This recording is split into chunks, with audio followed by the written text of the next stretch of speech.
አባቶቻችን 6 ቃላተ ወንጌልን በሁለት ይከፍሏቸዋል። የመጀመሪያዎቹ 6ቱ ቃላተ ወንጌል በአንቀጸ ብፁዓን ትምህርት ተከትለው የመጡ በተለይ በቅዱስ ማቴዎስ ወንጌል ከምዕራፍ 6 ጀምሮ ያሉ ናቸው። ሌሎቹ አሁን ያነበብናቸው 6 ቃላት ናቸው። እነዚህ 6 ቃላት ያልፈጸመ ሰው የሰይጣን መልእክተኛ እንደሚባል መጽሐፍ ይነግረናል። የሰው ልጅ ምንም ቢሰራ እነዚህን ካልያዘ አይድንም። ምንም ቢሰራ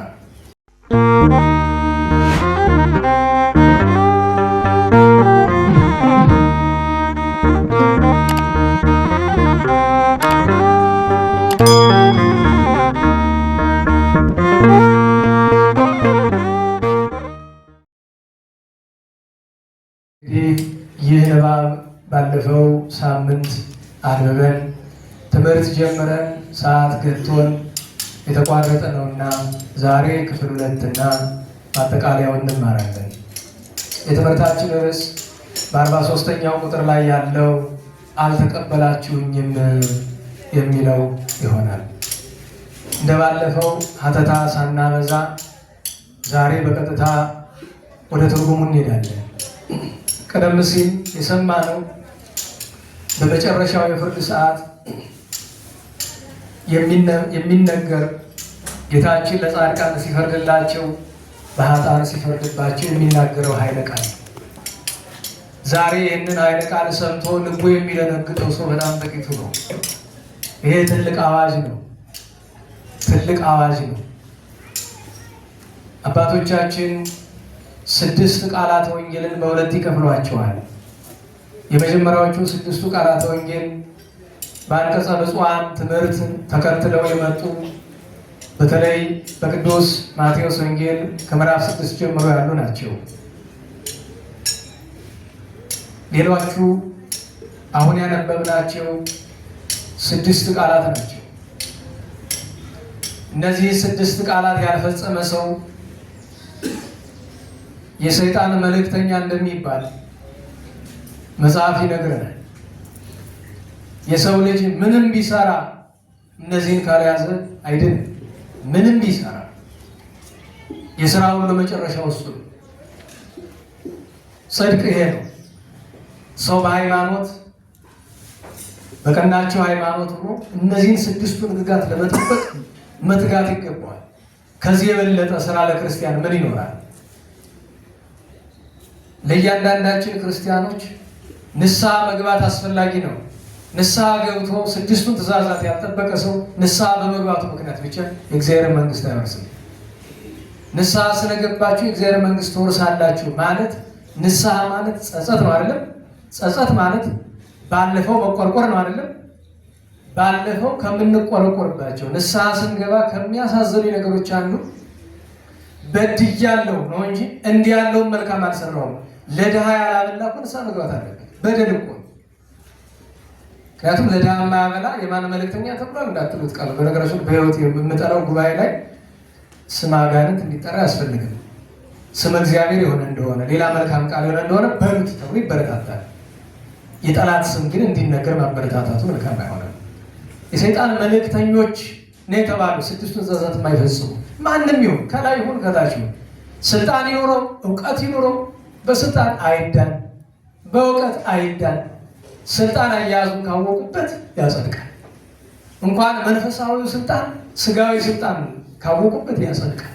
ገንዘብ ካወቁበት ያጸድቃል። ግን በገንዘብ አይጸድቅ። ገንዘብ በመያዝ አይጸድቅ። ስልጣን በመያዝ እውቀት በመያዝ አይጸድቅ እና አንድ ሰው ንስሐ መግባቱ ብቻውን በቂ አይደለም። ንስሐ ከገባ በኋላ ከጸጸቱ አንዱ መልካም አልሰራሁም። መልካም አልሰራሁም እንጂ ወደ ነፍስ አባት ስትሄዱ ኃጢአት ብቻ አይደለም የሚዘረዘር የታዘዝናቸውን በተለይ በእነዚህ በ6ቱ ትእዛዛትና በ10ቱ ትእዛዛተ ኦሪትና በ6ቱ ትእዛዛተ ወንጌል ነው እኮ ንስሐ የሚገባ እኮ በሱ ነው። ሰርቄአለሁ ብለህ ስትል መጽሐፍ ምን ስላለ? አትስረቅ። ዘሙቻለሁ ስትል መጽሐፍ ምን ስላለ? አትዘሙት። ልክ እንደዚህ ሁሉ ምጽዋት አልሰጠሁም ተብሎ ንስሐ ይገባል እኮ። ምጽዋት አልሰጠሁም። ምክንያቱም የሰረቀም ምጽዋት ያልሰጠም እኩል ነው በእሳት የሚቀጡ በገሃነም። ይህንን እንድናውቀው ይገባል። ምጽዋት ሲባል ለሰው ትልቅ ነገር ነው የሚመስለው። እግዚአብሔር በፍርድ ቀን ሲጠይቅ አይታችሁት ከሆነ ተርቤ ነው ተርበን አይልም። በብዙ ሰው አንጻር አይጠይቅም። በሁለት ምክንያት ነው። አንደኛ የተራበ እሱ ነው፣ ስጋችን ተዋሂዶ። ሁለተኛ ነገር ማናችንም በዕዳ የምንያዝ በአንድ ድሃ ነው። ባለፈው ሳምንት በቅዱስ አንጢላሪዎስ ጉዳይ ስንነጋገር ለዚያ አንድ ድሃ የወረወረው ያለ ፈቃዱ የወረወረው አንድ ዳቦ ዋጋ ኑሮታል። ለምን? ለአንድ ድሃ ነው። ነገር ግን ሳምንት እንዳልኳችሁ 10 ድሃ ማብላት እየቻለ አንድ ቢያበላ መጠየቁ አይቀርም። ዝቅተኛው ነው አንድ ድሃ ማለት ጌታችን በዝቅተኛው ነው የሚጠይቀን። ልክ በቅዱስ ማቴዎስ ወንጌል በዚህ ወንጌል አስቀድሞ በምዕራፍ 10 ቁጥር 40 ላይ ቀዝቃዛ ውሃ ብሎ የነገረን ሰው ጠላ ያለው ቀዝቃዛ ውሃ ቢሰጥ ይጸድቃል? አይጸድቅም። ቀዝቃዛ ውሃ ምንድን ናት? ዝቅተኛዋ ልናደርጋት የምንችላት ብናጣ ቀዝቃዛ ውሃ እናጣ። ቢቸግር አንድ ድሃ ማብላት እንችላለን። ለምን? እራት አንድ ዳቦ ብትሆን ግማሿን መስጠት ትችላለን። ያን ጊዜ እስመ ረብቁ ብሎ ጌታ ሲጠይቀን በፊቱ ገጸ ምሕረቱን ለማግኘት ይረዳል። እና በዚህ ዘመን አብዛኛው ትውልድ እኛም ያጠፋነው ጥፋት ትልቁ መድረክ ላይ ቆምን ሰዎች ምግባር ላይ እንዲያተኩር ቅድስና እንዲኖሩ አላደረግንም።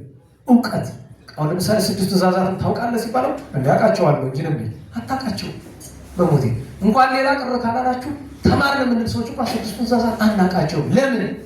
ቅዱስ ጳውሎስ ተማርኩ የሚለውን በዚያ በሮም ከተማ የነበረውን አይሁዳዊ ሲዘልፈው ወፎኑን ከዘይትም የረረሰከ ለምን አለ? ለምን ራስን አታስተምርም?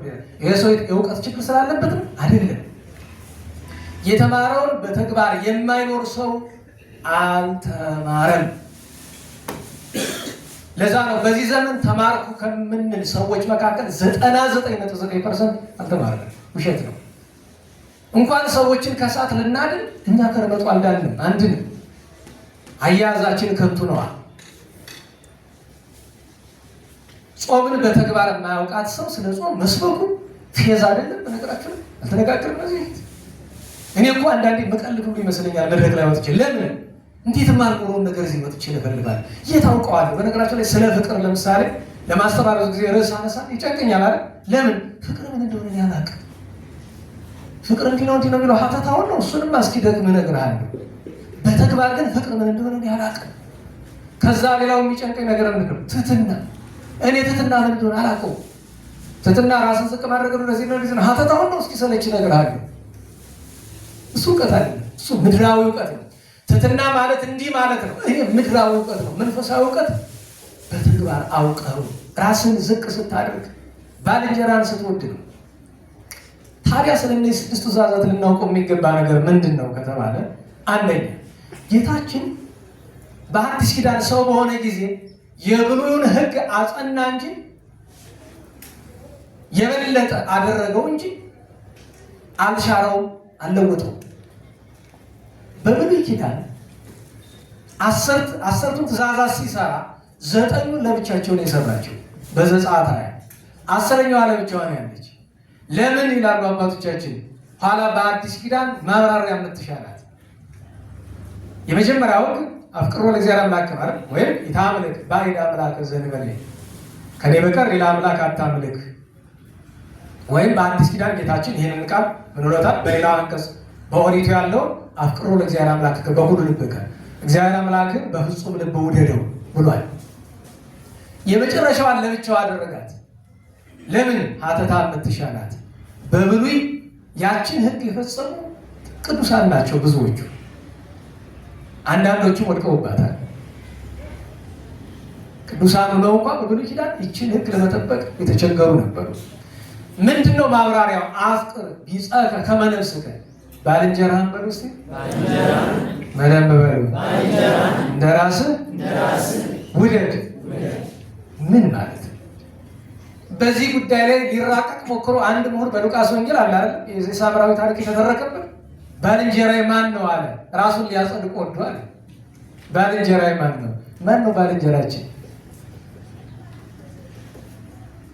ከዚያ ታሪክ አመጣለት። ወደዚያ ወደ ሳምራዊ ታሪክ አንገባም፣ ሰፊ ሀተታ የራሱ ስላለው።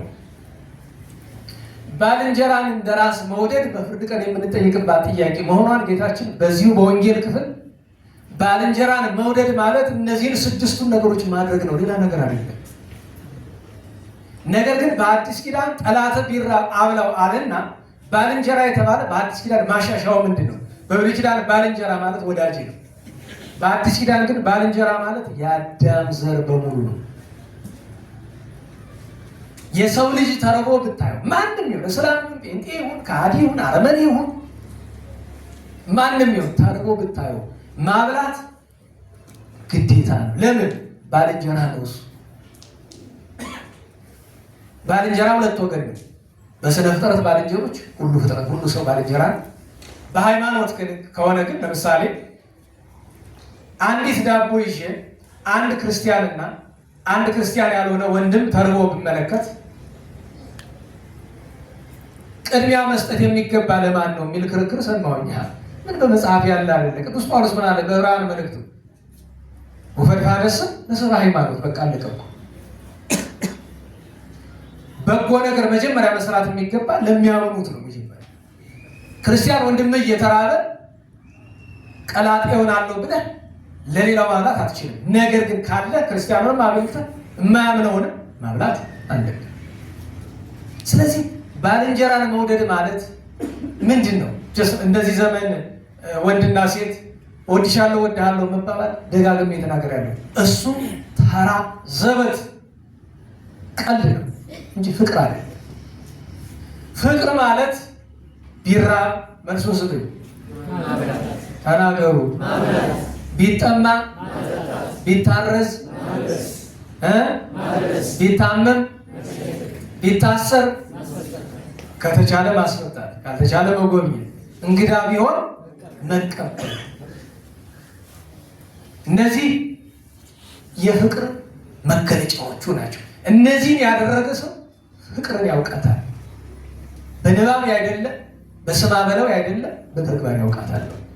ከነዚህ ሁሉ መርጠን ለምንድን ነው ታዲያ ኢተወከፍክሙኒ አልተቀበላችሁኝም ለምን ፈለግናት ቢሉ ስለተወሰኑ ምክንያቶች ነው። አንደኛ ጌታችን መድኃኒታችን ኢየሱስ ክርስቶስ ከእመቤታችን ከድንግል ማርያም ጋር ከአረጋዊ ዮሴፍ ከቅድስት ሰሎሜ ጋር በሶሪያ፣ በሊባኖስ፣ በግብፅ፣ በኢትዮጵያ በስደት መከራ ሲቀበሉ ትልቁ ችግር እነዚህ 6 የዘረዘራቸው ነገሮች ደርሰውበታል። በፍርድ ቀን ተረቤ ብሎ ሲል አንዳንድ ሰው ለነዳያን ብቻ ይመስላል። አይደለም። እሱ ብቻ ነው። የመጀመሪያው ምክንያት ምንድን ነው? ጌታችን በእመቤታችን ጀርባው ነው። እመቤታችን ጌታችን ምን ሆነዋል? ተረቤ ሲለን ለከንቱ አይደለም፣ ተርቧል። ተጠምቼ ሲለን ተጠምቷል። ከስደት እስከ መስቀል ድረስ ጸማይ ብሏል በመስቀል ነው። ታርዤ ብሎ ሲል ጌታችን ሽፍቶች ልብሱን ቀምተውት ራቁቱን ሁሉ ያውቃል። ወቱ ስብሐት ታርዤ ሲል ዝም ብሎ አይደለም። ታምሜ ብሎ ሲል ሐመ መከራ ተቀብለን አይደል? መከራ ተቀብሏል። ስደቱን መከራ በአይሁድ አንደበት መሰደቡ ብሎቱ ስብሐት መሰቀሉ ሕማም ነው። አባቶቻችን ምን አሉ? የክርስቶስ ሕማም እኮ አሉ ሰው መሆኑ ራሱ ሕማም ነው ብሏል። ሰው መሆኑ ሕማም ነው። ራሱን በዚያ ልክ ዝቅ ማድረጉ ሕማም ነው፣ መከራ ነው ለሱ። እስከዚያ ድረስ የተረጎሙ አባቶች አሉ። ታምሜ አለ። ቀጥሎ ያለው ታስሬ ነው። ጌታችን መድኃኒታችን ኢየሱስ ክርስቶስ ከመሰቀሉ በፊት ሌሊቱን ምን ሆነን ያደረ? ከ13ቱ ሕማማት አንዱ ስራቱ አይደል? ታስሮ ነበር። ከዚያ ግን የመጨረሻው ምንድነው የሚለው? እንግዳ ሆኜ አልተቀበላችሁም። መድኃኒታችንን እንግዳ ሆኖ አለመቀበል ምንድን ነው ትሉ እንደሆነ ጌታ ሰው የሆነ ጊዜ የት ነው የተወለደ? በቤተ መንግስት ነው? በአማረ ቤት ውስጥ ነው? የት ነው የተወለደ? በቤተልሔም በበረት በግርግም ነው አይደለም? ዓለም ተቀበለችው። እንዴት ዋላችሁ? ሲወለድ ተቀበለችው። አልተቀበለችውም። የነገስታት ልጆች ሲወለዱ መድፍ ይተኮስላቸዋል። የፍራሹ የበስባሹ ንጉሥ ልጅ ማለት ነው። ከሰማይ መላእክት ከምድር እረኞች ናቸው የተናቁት። በግ ጠባቂዎች ናቸው የዘመሩለት። ከ2 ዓመት በኋላ 70 ሰገል መጥተው ደግሞ ሰግደውለታል ለአምላክነቱ። ዓለም ገና ሲመጣ አልተቀበለችው። እሱ ብቻ አይደለም፣ 2 ዓመት ሲሞላው አለመቀበል ብቻ አይደለም፣ ውጣልን ብላ በሄሮድስ አሰደደችው ከእስራኤል። ከእስራኤል ወጥቶ በእመቤታችን ጀርባ ሆኖ ለ3 ዓመት ከመንፈቅ ሲዞር ማን እንግዲህ ተቀብሎታል? ነግደ ኮንኩ እንግዳው ወደዚህ ዓለም ሲመጣ እንዲሁ በጥቅሉም አልተቀበለችው ማለት ዓለም ማለት ሰው አልተቀበለም። እርሱን ለማለት ወሊያ ውስጥ የተወቅፈው እንዳለ ቅዱስ ዮሐንስ ለነገርባድ በወንጌሉ የመጀመሪያው ምዕራፍ ላይ ወገኖቹ አልተቀበሉም። ወገኖቹ የተባሉ ለጊዜው እስራኤል ናቸው። ለፍጻሜው ሰው ልጅ ሁሉ ወገኑ ነው። ስጋችን ስለተዋሃደ መጽሐፍ እያፍር አሃው የብሂሎቶም እንደሚለው ወንድሞቼ ብሎናል። በዚያም አባ መዝሙረ ክርስቶስ ወመንገላ አብሰ እሆየ አንተ ብሎ እንዳለው ማለት ነው። የሰው ልጅ አልተቀበላችሁም የሚለውን እንደቀላል ነገር እንዳናየው። ከሁሉ ግን ከወቅቱ ጋር የሚሄደው እመቤታችን ድንግል ማርያም ወላዲተ አምላክ ቸሩ መድኃኔዓለምን አዝላ ስትሄድ ማነው እንግድነት የተቀበላት? ማን?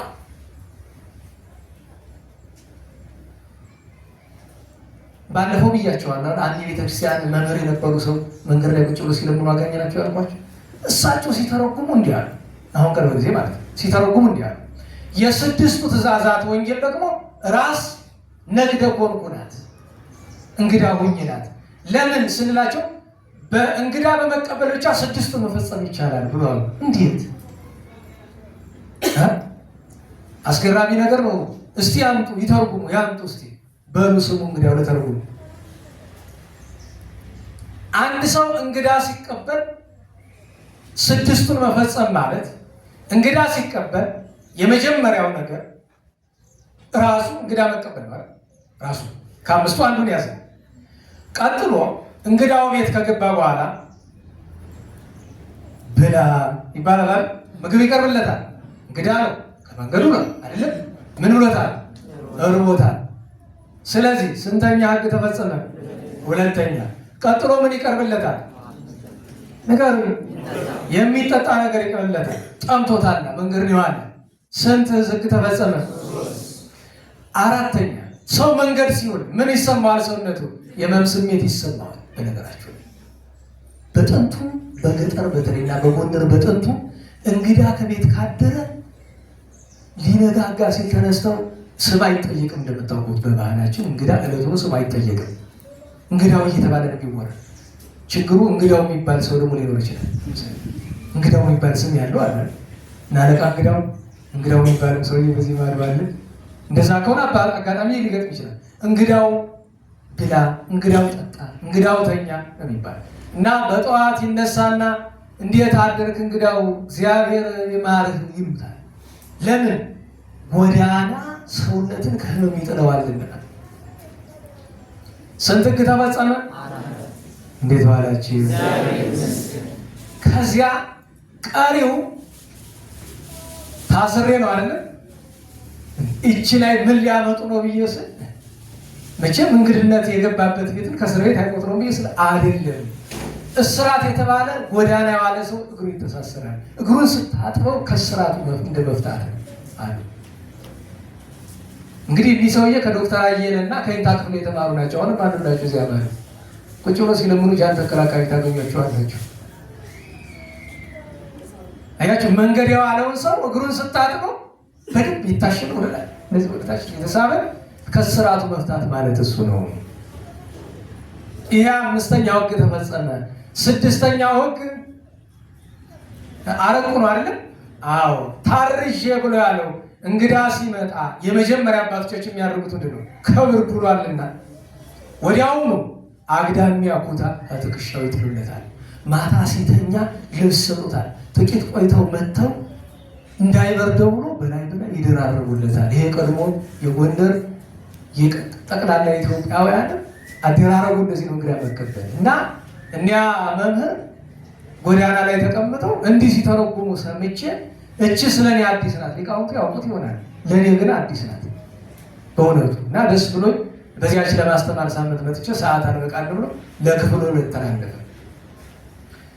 አሁን ያልተቀበላችሁኝም ነገርን ጨርሰን በኋላ እናመጣዋለን።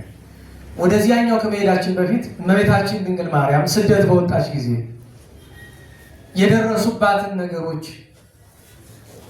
መጽሐፍ በሰቆቃወ ድንግል ሴብጸጋኪ በሚባል በአባ ጊዮርጊስ ዘጋስጫ፣ በነገራችሁ ላይ አባ ጊዮርጊስ 64 ሴብጸጋኪ ደርሷል ይባላል። ከዚያው ከገዳሙ አበምኔት የነበሩ አባት ናቸው። 64 ብሎኛል። ይህንን ያሉበት ምክንያት አንድ ሰው ምን አለ? ከምናውቃቸው 7 ሴብጸጋኪዎች መካከል አንዷ ናት የአባ ጊዮርጊስ ምልዕተ ጸጋ፣ ሌላውን የዳህርት ሊቃውንት ደርሰውታል አለ። ማስረጃ ብለን ስንለው ፍጥጥ ያለ ከዚያ አበምኔቱ የነበሩት ሰው አሁን ሌላ ገዳም ያሉ ሲመጡ እንዲህ የሚባል ነገር አለ ምን ይላሉ አልኳቸው። ኧረ እኔ ብዙ ናይቼዋለሁ፣ ከዚህም ይበልጣል። እኛ ስላልደረሰ ነው እንጂ በእድሜዋ ልክ ሴብጸጋኪ 64 የደረሱ አባ ጊዮርጊስ መምህረ ጋስጫ እና ሴብጸጋኪ ውጽፍተ ልብሰ ወርቅ ይላል ሁለት ዳዊት ንጉሥ ዘታጸቂ ቤተ መቅደስ በየዓመቱ ሰቆቃወ ድንግልና እሱን መጸለይ ደስ ይላል፣ መተርጎም ግን ይከብዳል። ለምን መሰላችሁ መተርጎም የሚከብደው? አባቶቻችን ይህንን ኃይለ ቃል ሰቆቃወ ድንግል እያለቀሱ ነበር የሚተረጉሙ። ዛሬ ጥቂት ናቸው እንደንታል የቀሩ እንጂ ያለቀሱ የእመቤታችን ህመም የሚሰማቸው ጥቂት ነው የቀሩ። አልቀውብናል ብዙዎቹ። ህመሙ የሚሰማቸው የእመቤታችን ስደት ሲባል ትናንት እዚያ የነበረው ጉባኤ ላይ የነበራችሁ ካላችሁ ተወቃቅሰናል፣ ከምሁራንም ጋር ተወቃቅሰናል አይደል? ያወቃቀሰን ምንድን ነው? የመድኃኔ ዓለምን የቸሩን ህማማት በሚያስብ አንቀጽ ሲደረስ ያደለው ያለቅሳል። ባይቻል ፊቱን ቅጭም አድርጎ ቢቻለው ደረቱን እየደቃ ባይቻል ልቡን ወደ ምስጢሩ ከዜማው ይልቅ ወደ ምስጢሩ ወስዶ የጌታ ህማማት እያሰበ ነው እንጂ ዝም ብለው ጸናጽል ይዘው ቢወዘውዙት ምን ቁም ነገር ያስገኛል? ብፁዕ አቡነ እንድርያስ ለ15 ተሰብስባ እንደዚህ ትጨፈጭፋለህ ያሉ አለ ነገር አይደለም እኮ አይደለም።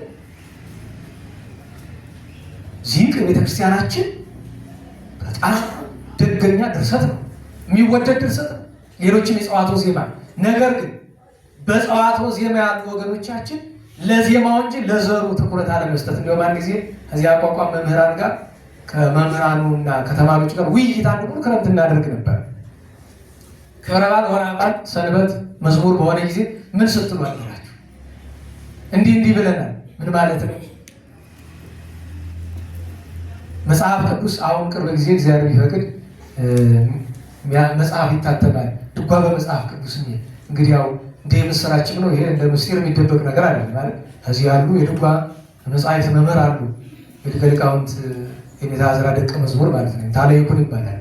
ይወጣል ድጓ እያንዳንዷ ነጥብ መጽሐፍ ቅዱስ መሆኗን ምስክር ማለት ነው። እዚህ በፊትም ሊቀ ጉባኤ ጌታሁን ደምፀ የሚባለው መምህር ያሳተሙት መጽሐፍ አለ።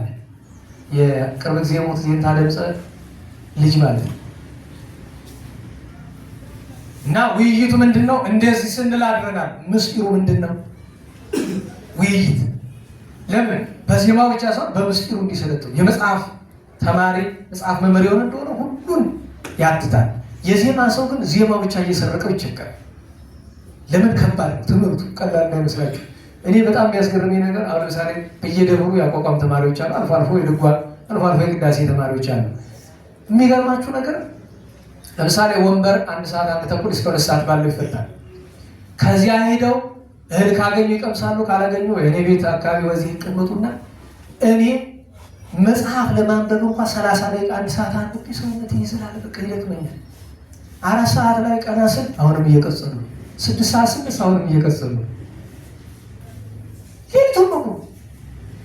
ቀን ደግሞ የሰው ጮስ ስለሚያከብዳቸው ዱር ይፈልጉና ዱር በዱር ሄደው በቃ እና ቅጸላ ብዙ ጊዜ አይታችሁ ከሆነ ጸናጽሉን በዚህ ነው አይደለም? ይሄ በጣም ያማቸዋል። ከዛ ምን ይጀምራሉ?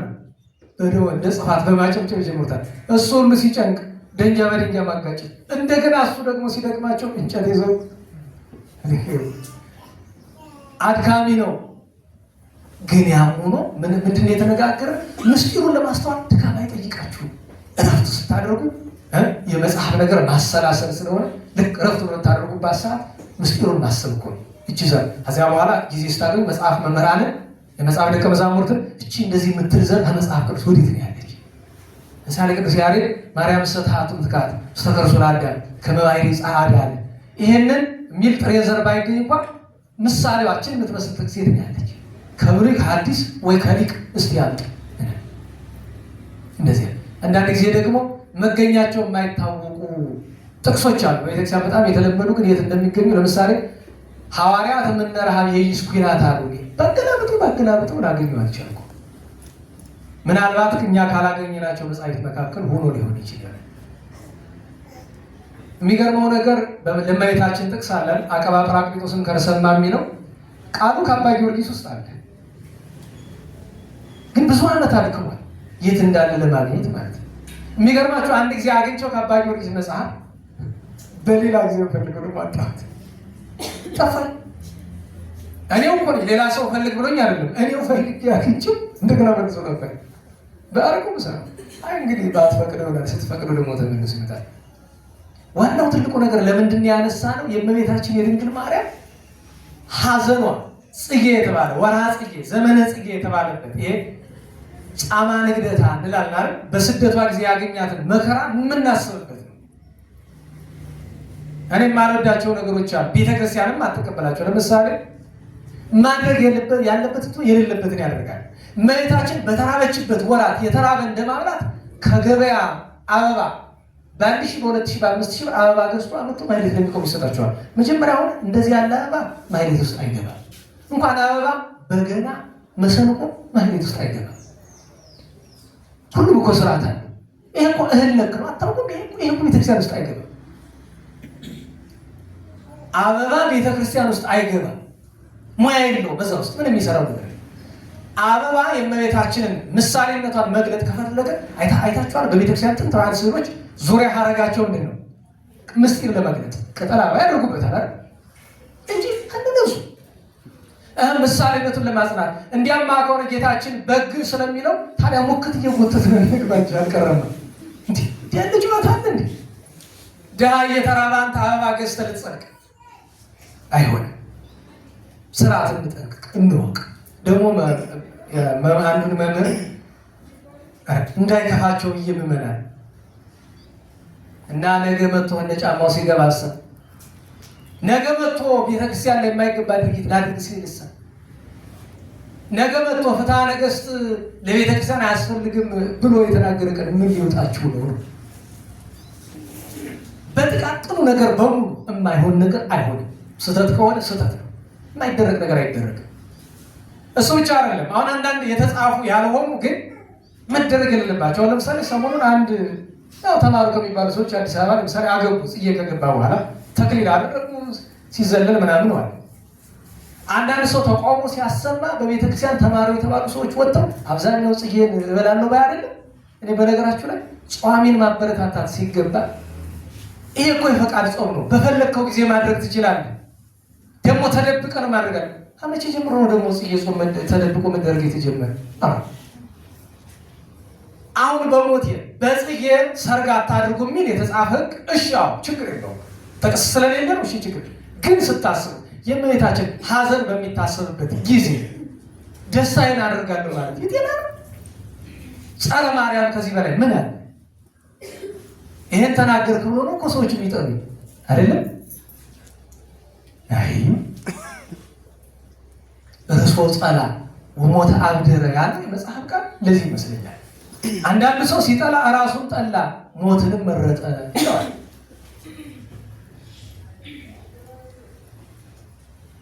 ይገርም። በዚህ ወራት አባቶቻችን የቻለ እንደው የሚገርማችሁ ነገር አንድ ሰው እዚህ በመሀል ሀገር ያለ አንዲት ሰው እንደ ጥያቄ ልጠይቅ አለችኛው ጽጌ ከገባ በኋላ ምንድን ነው አልኳት። እኔ ካህን ሚስት ነኝ፣ ጽጌን እጾማለሁ፣ እሳቸው አይጦሙ እና ምን ላድርግ አለች። ባለቤትሽ ካህን ናቸው፣ ይነቅፉብሻል፣ ይደግፉሻል እያልኩኝ ለምን ካህን ናቸው ቃላቸው መከበር ግድ አይ አይዞሽ በርቺ እኔንም ለዚህ እንዲያበቃኝ ለምኝልኝ ነው የሚሉኝ።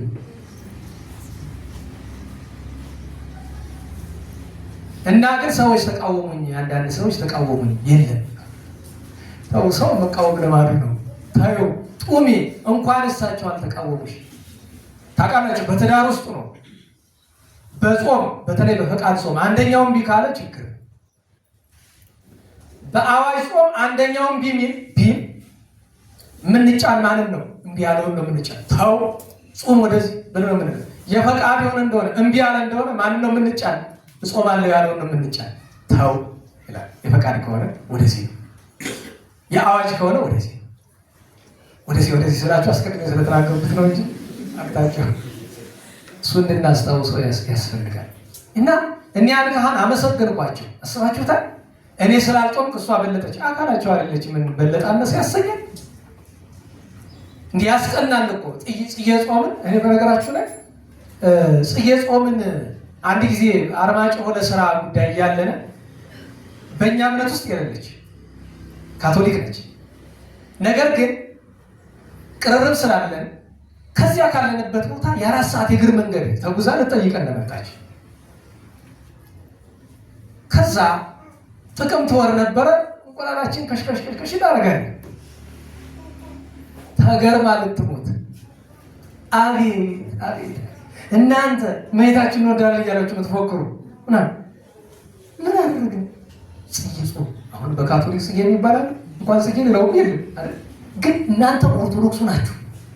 በኦርቶዶክስ ውስጥ ለእመቤታችን ፍቅር የሚጦመውን ጦም እየበላችሁ ለመታደል ህፃን ቆራት የስንት ጊዜ ትንሻችን አፈርኩ። እንዴት ዋላችሁ? ድሮ ነው አይዟችሁ በ90ዎቹ አፈርኩ። ኋላ ከጀርባ ካለው ቤተክርስቲያን ከቤታችን ጀርባ ነው ቤተክርስቲያን የነበር ተመዳዳለ። ዛሬስ ሰው ብታጣ ባላመነ ሰው አንደበትም ተግሳጻ መጣ። ይሄ ያንተ ነው እንዲያው ብዬ እስከ ማለት ደርሻለሁ። እና የቻለ ይጦማል። ይኸውላችሁ በጽጌ ጾም ማወቅ ያለብን ነገር ችሎታ ያለው ይጦማል። ነገር ግን የማይጾመው መንቀፍ አይችልም። እንኳን በፈቃዱ ጾም በአዋጁም የማይጾመው መንቀፍ አትችልም። አረ ቄሱ ሁሉ ይበላል። ምን አገባህ? እረዳ ገባህ። ደህና ዋላችሁ? አረ ምን አገባህ? እንደፈለገ ይብላል። ምግብ የለም እንጂ ግግል ይብላ። ምን ጨነቀህ አንተ ጧሚ ሆነ ቄስ እየነቀፍክ። ምክንያቱም ያችን ነቀፌታ ካፌ ወጣች ቀን ጾም በሙሉ በዚያው ተባዛ። እሱ በለጠ። መጽሐፍ ብሎ የለ ቅዱስ ጳውሎስ የሚበላው የማይበላው አይንቀፈው፣ የማይበላው የሚበላው አይንቀፈው ተብለናል እኮ። ነገር ግን በዛው ልክ ደግሞ በላተኛው ጾመኛው መንቀፍ የለበትም። እውነቴን ነው። እኔ አንዳንድ ሰዎች ጽጌ ትጾማለህ ይላሉ። ምን ነው ይስላቸው? አይ አንተ እኮ ታበዛዋለህ። መቼ ተጀምሮ ነው የበዛ ነው? ከአንተ ድንቁርና አንጻር ነው የበዛው። እውነቴን ነው። እንዴት ዋላችሁ? 10 ሳንቲም ላለችው ሰው 10 ብር ብዙ ናት መስላለህ? አዎ እንደዛው ነው። ምንም የበዛ እንዲያው የሚጾም ሰው ስታገኝ ጌታዬ ሆይ ፈተና እንዳይመጣበት ጠብቀው። ለምን ትርፍ ስንሄድ ጠላት ትርፍ ይመጣልና አጥናው እኔንም ከዚያ ጎዳና አድርሰኝ ይባላል። እውነቴን ነው። ሁልጊዜ አባቶቻችን ያስተማሩ ጸሎት አለ አይደል? ከ3ቱ አንቀጾች አንደኛው አንቀጽ ምንድን ነው? እንኳን በፈቃዱ በአዋጁ ጦም ሁሉ ምንድን ነው የሚለው? ጌታዬ እኔስ ወዴን ማስራቡን አልተውኩትም፣ እስከ 9 እስከ 11 መቆያለሁ። አንተን ደስ የሚያሰኝ ኢሳይያስ በ58ኛው ምዕራፍ የተናገረውን ጾም ግን ጾሜው አላውቅም። እባክህ ጌታዬ ወዲህ ከሚጾሙ ሰዎች በረከታ አትንሳኝ፣ ወዲህ ከእውነተኛ ጾም አድርሰኝ ብሎ ይለምናል እውነተኛ አባቶቻችን። ዋናው ነገር ምንድን ነው? ጽጌን የምንጾምበት ምክንያት የእመቤታችንን ሐዘንና መከራ ለማሰብ ነው። ማሕሌተ ጽጌ ክብሯን ነው የሚናገረው፣ ታምራቷን ነው። ሰቆቃወ ድንግል መከራዋን ነው የሚናገረው። ምሳሌ አንደኛ ወረብ አማዌኪም ሰይፍ እጓለኪ በሐቂፍ አድባራተ ኤልኪ ከመቆፍ ሲል ጸጋኪ ላይ ያለ ኃይለ ቃል ነው። ልጅሽን ይዘሽ ከሰይፍ አቅፈሽ ባመለጥሽ ጊዜ በሸሸሽ ጊዜ እንዳይገድሉብሽ አድባራተ ኤልኪ ከመቆፍ እንደ ወፍ ከተራራ ተራራ ከመንደር መንደር ከሀገር ሀገር ሮጥሽ ሄድሽ። እንዘ ከመዝናም ያንጸፈጽፍ እንደ ዝናብ እየወረደ አለ። ምኑ ማይንትኪ ያለው መላትኪ ሀፍ ከዓይኖችሽ እንባ ከጉንጮችሽ ከግንባርሽ ወዝ እንደ ዝናብ እየተንጠፈጠፈ እመቤታችን መራዋን የማያውቅ ሰው ለተራበ እንዴት ነው ይራራል? ጌታችን እመቤታችን ምግብ የሚሰጣት ስለማታገኝ ይዘዋት የወጡት ስንቅ ወዲያውን ያለቀች የሚዘከራት ስታጣ እሷ ጦም ታድራለች። ልጇን ግን ከቀራት ታጠባ ነበር። ኋላ ብሎ ግን ታውቃላችሁ ሰውነት የመጨረሻ ደረጃ ላይ ሲደርስ ለዚያ ነው አጥባትኪ የብሳ ጡቶችሽ ደረቋል። ለዚያ ነው ሀጢኦ ሀሊበ ህፃንኪ እስከ ነከላ በብካይ ጡት ሊጠባ ብሎ ጡቶች ደርቆበት ቢያጣ እንደ ህፃን ጮኸ አለቀሰ አለ። ውሃ ፈልጋ ይረከብ ኪሎቷ የሚያዘታ ሰብት ይወፍነማይ የደረሰባት የችግር መጠን አናስተውለው። ጥርኝ ውሃ እንኳን ጉሮሮን የምታረሽበት አልታሽ። እኔ በነገራችሁ ላይ እኔ መናፍቃን አይደለም የሚያስገርመኝ፣ እነሱም አትተውታል ሃይማኖትን። እኛ ኦርቶዶክሳንን የምንል በተለይ ኢትዮጵያውያን የእመቤታችን ፍቅር አድሮብናል የምንል የእመቤታችን ስዕል ፀሐይ እያስደመደም ነው የመስቀል ቀን ሲደረግ እንደነበረው ለፌስቡክ ፎቶ ያያችሁ ምስክር ትሆናላችሁ አይደል? ያሁሉ ሰው እየተቀባበለ የእመቤታችን ስዕል ፎቶ ሲነበር ተወጣና እንዲህ አድርጎ የሚገርማችሁ ለድፍን 2 ሰዓት ያክል ፎቶዋን አንዱ ይቀበልና ያደርገው። ህሊና ቢኖር የእመቤታችን ስዕል ለመንካት አልመጥንም ነበር። አንተ ክርስቲያን ብትሆን ነው መጀመሪያ ነገር። ከዛ በኋላ ፌስቡክ ቴርና ቻሌንጅ ለእመቤታችን እንሰግዳለን፣ ቤትሽን እንሰራለን እና ለሃላ እግዚአብሔር የነሳ ቤት ይስራልህና አንተ ልቡና በኃጢአት ፈርሶ ቤትሽን እንሰራለን አንተ አትሰራላትም። ቤቷን ደንጊያ ስለነገርክ ቤቷን ሰራው እንዳትል። የእመቤታችን ቤቷን መጀመሪያ ቢገባ ያንተ ልብ ነበር። አንተ ልብ ውስጥ ያለውን ቤቷን አፍርሰህባት ደንጊያ ትደረድራለህ። ደንጊያ ያልኩት ተሰርቶ ሲያልቅ የተቀደሰ የእግዚአብሔር ቤት መሆኑን ረስቼው አይደለም። ህንፃ እግዚአብሔር ሰውነትን እያፈረስክ ካደረግከው ለዚያ ነው ደንጊያ ከማለት ያደረሰኝ እንጂ ደንጊያው በኋላ ሲቀደስ ደንጊያ አይደለም። እብነ ሕይወት ርዕሰ ማዕዘንት ያሰኛል እንደ ባለቤቱ። ቀላል ነገር አለ። ቤተክርስቲያን ውስጥ ያለ ደንጊያ መድኃኒት ነው። እሱን ረስቻለሁ። ነገር ግን አንድ ሰው ድሆች እየተራቡ ለቤተ ክርስቲያን የወርቅ ካባ የወርቅ ግምጃ አስገብቻለሁ ምን ያደርጋል? አንዳንድ ሰዎች ጥቅስ ቢያጡ አንዳንድ መቼም ተማርኩ የሚል ብዙ ጅላጅላለ ቅዱስ ባስልዮስን ምሳሌ ያደርጋሉ። ቅዱስ ባስልዮስ የወርቅ ካባ ላንቃ ይለብስ የነበረው መጀመሪያ ካባ ላንቃው የግል ንብረቱ አይደለም። ሁለተኛ ነገር ቅዱስ ባስልዮስ በቂሳሪያ ምድር የነበሩ ነዳያንን በሙሉ ነበራቸው አብልቶ በቋሚነት ሊመግባቸው አዳራሽ ሰርቶ እዚያ አስቀምጦ ለድውያን ለብቻ ሰርቶ ታውቃላችሁ። የመጀመሪያው የሐዲስ ኪዳን መንፈሳዊ ሆስፒታል ቅዱስ ባስልዮስ ነው ያሰራው። ይህን ሁሉ ከፈጸመ በኋላ ለክብረ ወንጌል ብሎ የገዛው በቤተ ክርስቲያን ማለት ነው፣ ለግሉ አይደለም። ከዛ ሁሉ ውስጥ ምን ይለብስ ነበር አለ በትርጓሜ ማቅ። ወዲያው ደግሞ ወንጌል እንዳነበበው አውልቆ አስቀምጦት ነው የሚሄድ እና የእመቤታችንን ሕማም መከራ ልናስበው ልናዘክረው ይገባል። ማኅሌተ ጽጌ ሄዳችሁ የምታዳምጡ ሰዎች በተቻለ መጠን ሐዘኗን አስቡ። አለያ ከእመቤታችን እየራቅን ነው የምንሄደው። እየራቅን የሚገርማችሁ ማትገመቱ አንዲት ምዕመን ዛሬ አሜሪካ ሄዳለች። እዚህ ጎንደር የነበረች ትልቅ ሰው ናት። በሕማማት ጊዜ ሌላውን ጸሎት ሁሉ ትታ ምን ስጠኝ ትላለች? መልክአ ሕማማቱን ስጠኝ። የ13ቱ ማታ መስቀል የሚባለው ያኛውም እኛ የምናውቀው መደበኛው መልክአ ሕማማትን አለ። እሱ መልክአ ሕማማት መጀመሪያ ስሙ መልክአ ሕማማት አልነበረ። አባ ጊዮርጊስ ሲደርሱ ጸሎት ዘሰባቱ ጊዜያት ነው እንጂ መልክአ ሕማማት አይደለም ስሙ። በኋላ ግን መልክአ ሕማማት ተብሏል። ሌላ ለ13ቱን ሕማማት የሚያዘክር አለ። በነገራችሁ መልክአ መድኃኒዓለም የሚባል እኔ እንኳን 5 አይነት አውቃለሁ። መልክአ መስቀል 6 አይነት አውቃለሁ። ብዙ ነው ያለ።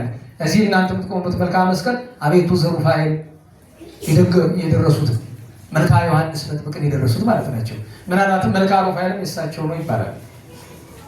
የቤተ መንግስት ሹም የነበሩ ግን መናኝና ሊቅ የነበሩ እንዴት ዋለች?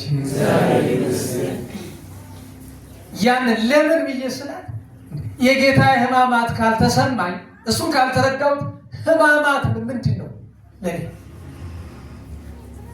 ፍራሽ ያጋድም መውደቅ መነሳቱ ነው እንዴ? ማለት አይደለም እኮ እሱ ራሱ የጌታችን መከራ ከማሰብ ጋር ነው እንጂ በባዶ ምንድን ነው ፋይዳው?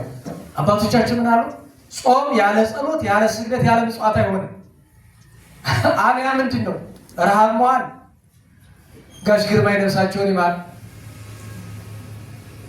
ተፈናቅለው ከስራ ተባረው ብዙ ነገር ደርሶባቸዋል እና ድሃ ሆኑ። በመጨረሻ ለሀገር የሚበቃ እውቀት ያላቸው 10 ቋንቋ የሚናገሩ የውጭ ሀገር ቪዛ ሁሉ ያላቸው በኃይለ ሥላሴ እና በደርግ ዘመን የተከበሩ ሰው ነበሩ። ኋላ በኢትዮ ኤርትራ ጦርነት ኤርትራዊ ተብሎ ከስራ ተባረሩ እና በጣም ተቸግረው ሱሪያቸው ተቀዱ። ከዛ ሁሉ ዝና ወርደው በኮንጎ ጫማ በተቀደደ ሱሪ ይሄድ ነበር። በነገራችሁ ላይ ከማዝንባቸው ነገሮች አንዱ ልክ ደሞዝ እንደተቀበልኩ አንደኛው የመጀመሪያ ህልሜ ልክ ደሞዝ እንደተቀበልኩ ለእሳቸው ልብስ መግዛት ነበር። ነገር ግን አላደረኩትም። ልክ ስራ በተቀጠርኩ በድፍን ዓመቱ አረፉ፣ እሳቸው ሞቱ። እና አንድ ቀን በጣም ካስለቀሱ ይልቅ ሳላደርግ በኋላ ትዝ ሲለኝ ግን ያላደረኩበት ምክንያት ይወጣል። ለእኔ ማለት ነው፣ ለእናንተ ላይ ሰራ ይችላል።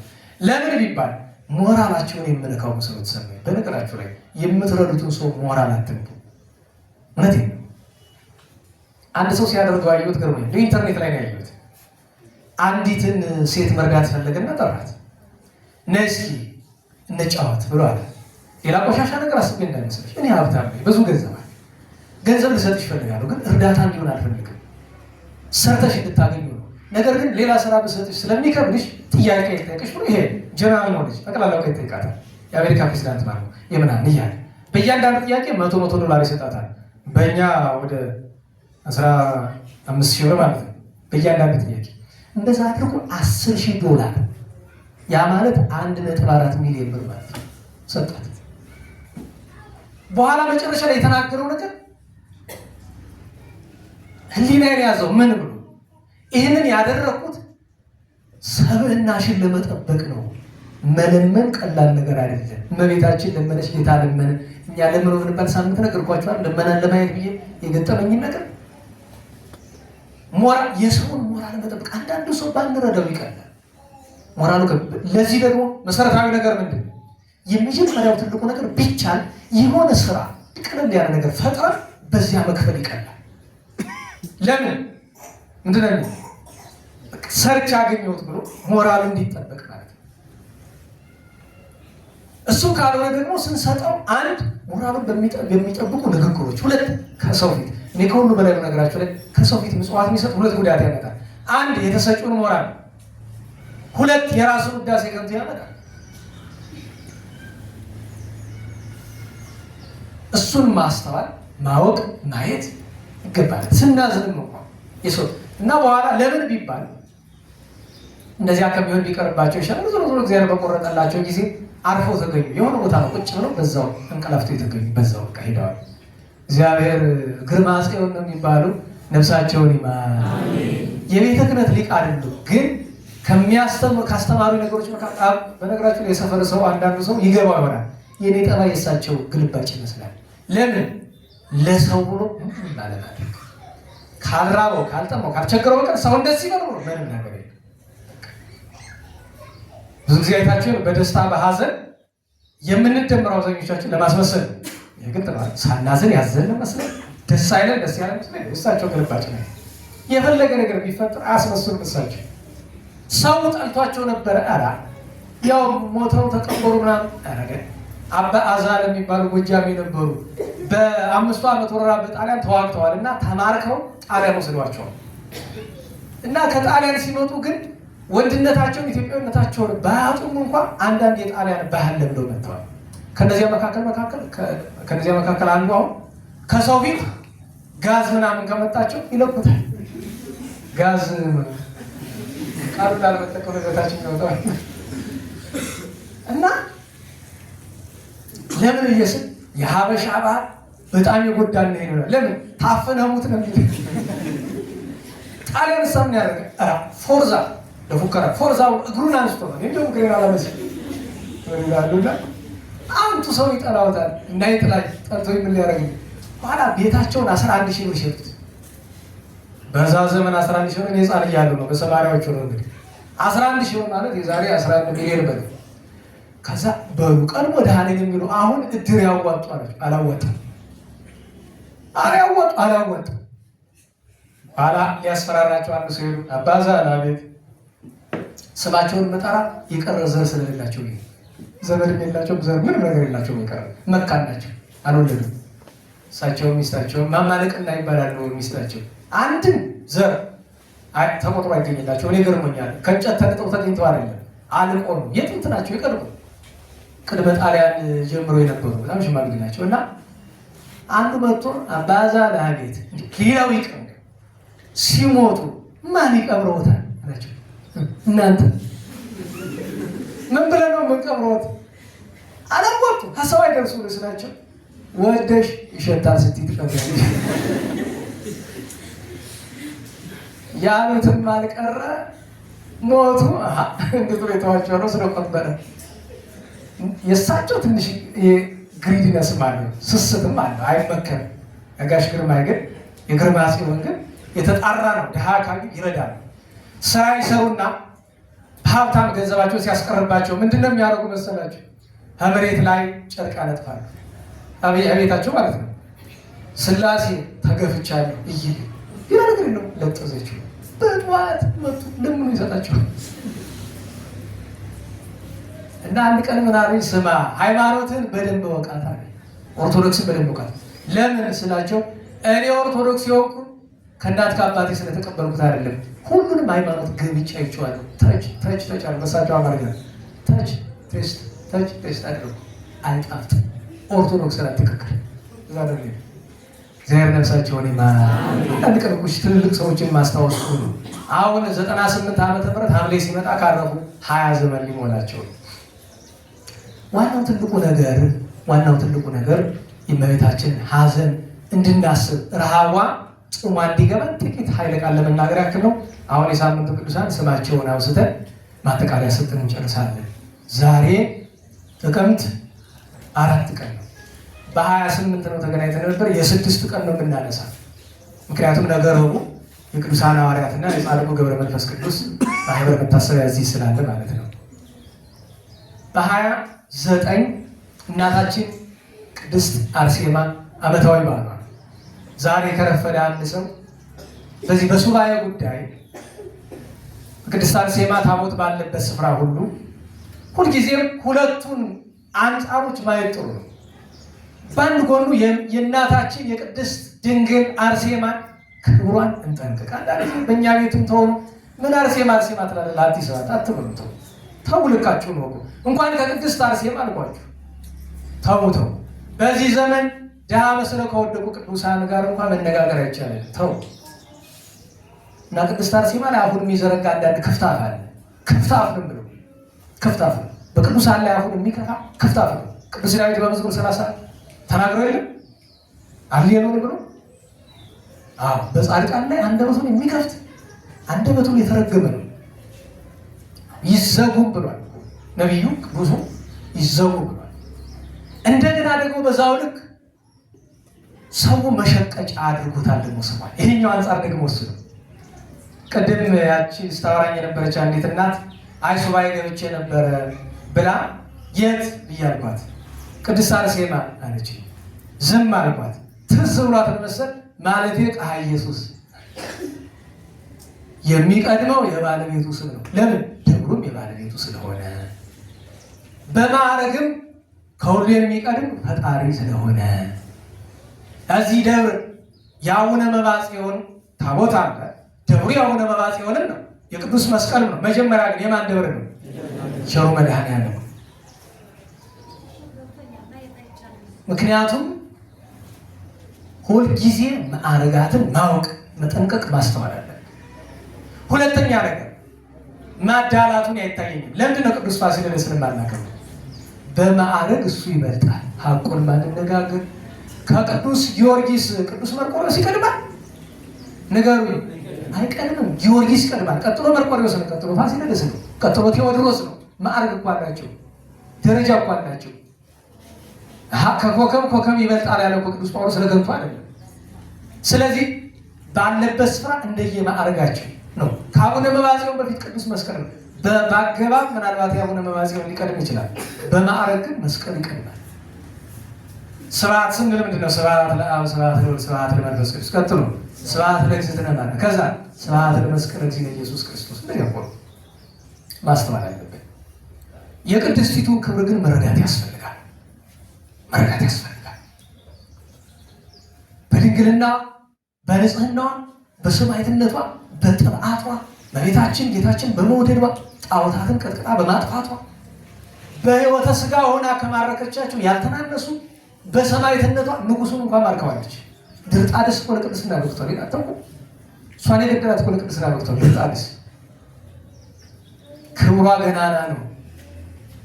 ታለዚያ ነው አባ አርቀስኖስ በጾታ ሀረባን እደው እንዘ ተሀብሪ ጾታ ንጉሱን ድርጣድስን ጠመዛታለሁ ሲል ኃይለኛ አይደለም። ለሶስት ለአራት እኮ ትግል የማይጣል ሰው ነው። ያዝ ቢያደርጋት ዘወር አድርጋ ለቀመረደ መሬት ላይ በጾም በጸሎት የደከመች እኮ ናት። ፎቶ ላይ እንደምታያት ያ ፎቶ በማዕረግ በክብር ስላድኖ ላይ የምትመለከቱት እንደዚያ በጾም በጸሎት የተወለገች ነበረች። እንደዚያ ሆኖ መልኳ ግን አይለወጥባትም ነበር።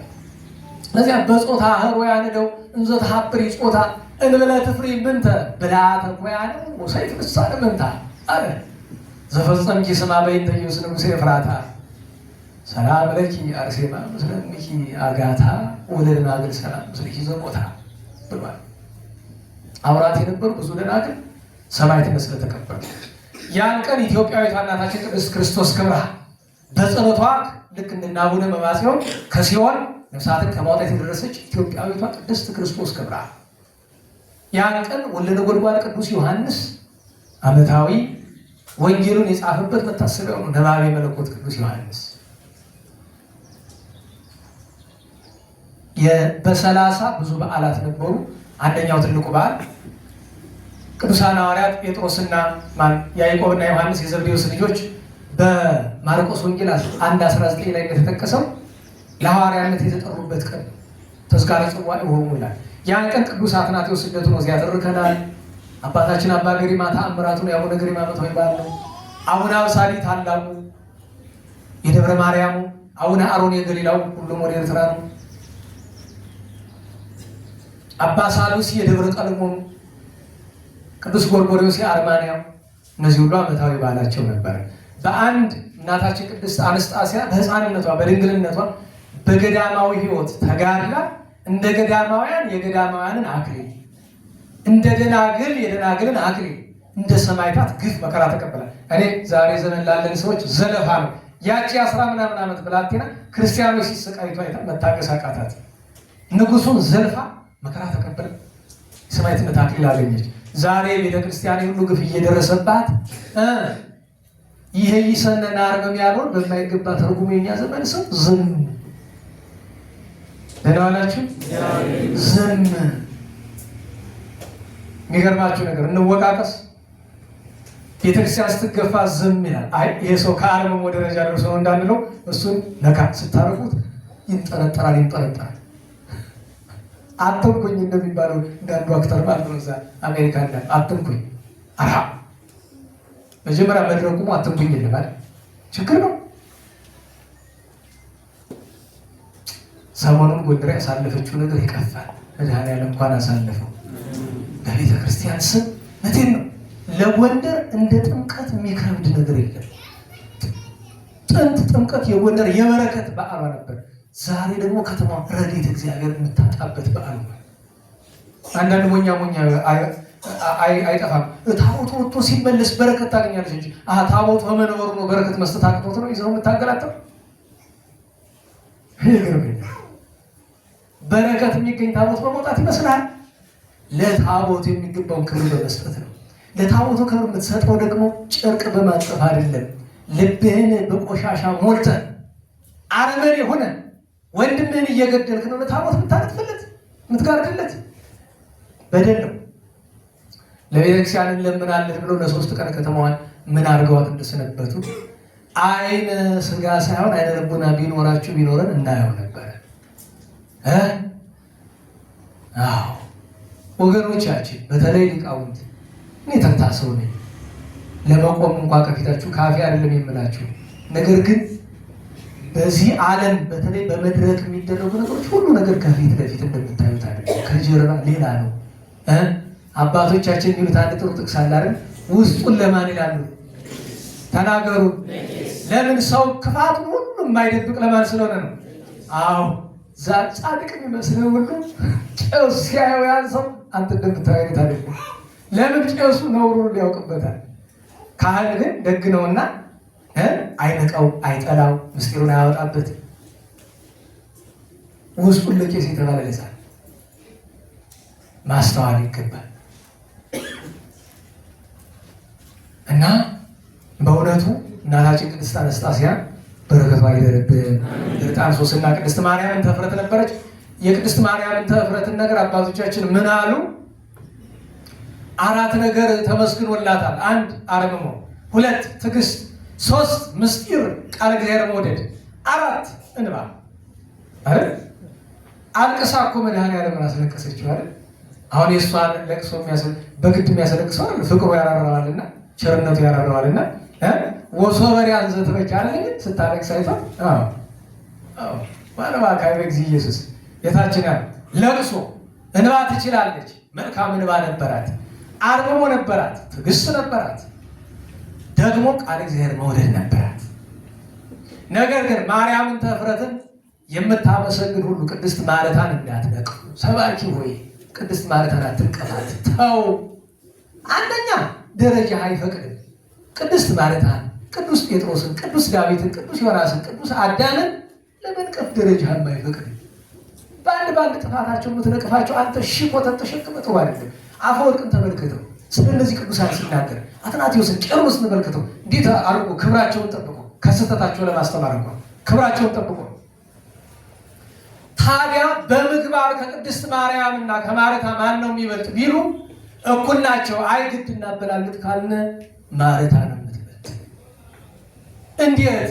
ቅዱስ ስርዋኖስ የሚባል ሊቅና ጻድቅ ንስራህ በከመ ሰርሃት ማረታ እስመ ማረታ ተደለወት ማርያም። አዎ ሰባኪው ግን ምንድን ነው የሚመርጥ? አይ ስሙኝ ለማለት ደግሞ የሚገር አረሞና ትዕግስት የሚተረጉም የለም እኮ ምንድን ነው? ቅድስት ማርያም እኮ የተመሰገነላት ቁጭ ብላ መማር ነው። ተው ዋናው እሱ አይደለም። አድምጡኝ ነው ወደሽ ቆማት ያለ አዳመጥማ መጣ ወደህ ታዳምጣለህ እንጂ ና እግዚአብሔር በረከቷን ያሳድርብን። በሁለት አባታችን አባ ሕርያቆስ ልደቱም እረፍቱም ነበረ። ታሪኩን እዚያ ተርከናል። ቅዳሴ ማርያም የደረሰ እዚያ ታሪኩን ስላወሳነ አንደግመውም። በእርግጥ በመደበኛው ጉባኤ አልነበረ፣ የሰንበት ትምህርት ቤቱ ዓመታዊ በዓል ላይ ነበር የተማማርነው። የዚያን ቀን ታላቁ ሊቅ ቅዱስ ሳዊሮስ ስለ ሃይማኖቱ ይገድልሃል ሽሽ ብትለው እንዴ ሞትንም ማሰጠብቀው ይኖርኩታል ይግደለኝ እንጂ የለም ለእኛ ተጠቅመናል እባክህ ሽሽልን ብለው አሉት። ሲሸሽ ወታደሮቹ ደረሱበት። ጌታዬ ፈቃድህን ጠይቄ ልሽሽን ልቆይን ብዬ ብልህ ሽሽ አልከኝ። ከዚህ ደግሞ እነሱ በፈረስ በበቅሎ እኔ በእግሬ ደረሱብኝ። ምን ትለኛለህ? ራሴን ልግለጠው ያለ የለም አትገልጥም አለ። መለ እንደሚለው ወደ አራም ቀጥላል። ደረሱበት፣ መጡ፣ መሸ። ከዚያ አንድ ስፍራ አብሮ አደሩ። ተደብቆ እንዳይመስላችሁ አብሯቸው እና ብዙ ቀን በመንገድ ጎዳና ደግሞ ወርቦት ነበረ። ጌታ ሆይ ምግብ አለ ግን አብራቸው ተመግብ ባልክ የነሱ ምግብ እነሱ ጋር አድሮ ምግብ ተመግቦ ይሏል። አላ ግብፅ ደርሶ አይ የአንጾኪያ የታላቂቱ አንጾኪያ ሶሪያ ሊቀ ጳጳሳት ክቡሩ ታላቁ ቅዱስ ሳዊሮስ እንደ ነዳይ ቤት ለቤት እየዞረ ተንገላቶ ነው የሞተ። ፖርታዎስ የሚባል በሀገረ ሳለ ነበረ። በአንድ ሀብታም ቤት ነው ያረፈ። እግዚአብሔር በረከቱን ያሳደረብን። ከ12ቱ መምህራን አንዱ በፈጠጋር ዛሬ አርሲ ምናምቴ በሚባለው ስፍራ አካባቢ ሐዋርያዊ አገልግሎት ያገለግሉ የአቡነ ተክለ ሃይማኖት ደቀ መዝሙር ታላቁ ጻድቅ አቡነ ማትያስ ዓመታዊ በዓላቸው ነበር። ቅድስት ቴክላ ዓመታዊ በዓሏ ነበር ትናንት። አባ ስምዖን፣ ቅዱስ ጎርጎርዮስ፣ ቅዱስ ጊዮርጊስ ሐዲስ፣ ሌሎችም ቅዱሳን ነበሩ። ትልቁ በዓል ግን አባ ጊዮርጊስ ዘጋስጫ አባቶቻችን በላዔ መጻሕፍት ወሊቀ ሊቃውንት ጠቢብ ወማእመር ብለው የሚያመሰግኑት ቅዱስ ጊዮርጊስ የጋስጫው መምህር ጽንሰቱ ነው። አባ ጊዮርጊስን አላከበር ነው። ልክ እንደ ቅዱስ ያሬድ እኔ ልክ የታሪከ ሊቃውንት ቅዱስ ያሬድ የኢትዮጵያ አይኗ ነው አይደለም የምንል መላ አካሏ ነው ብለዋል። የሚገርመው ከስንት ዓመት በኋላ የመስቀል ቀን ሲደግሙት ሰምተዋል። የቅዱስ ያሬድና አባ ጊዮርጊስ በዓል በሁሉም አድባራት እኩል መከበር ነበረበት እላለሁ። በኢትዮጵያ ከጻድቃን የአቡነ ተክለ ሃይማኖትና የአቡነ ኤዎስጣቴዎስ ከሊቃውንት የቅዱስ ያሬድና የአባ ጊዮርጊስ ዘጋስጫ እኩል መከበር ነበረበት። የሚገርማችሁ ግን ታቦታቸው እስካሁን ድረስ 2 ቦታ መሰለኛል። አንደኛው ገዳማቸው፣ ሁለተኛው አዲስ አበባ አካባቢ የለም ሌላ ቦታ። ዛሬ ታቦት ስታስገባ ምንድን ነው የተሻለ ገቢ ያለ የተሻለ ገቢ የሚያስገኘው የትኛው ይባላል? ታቦት መች ነገጃ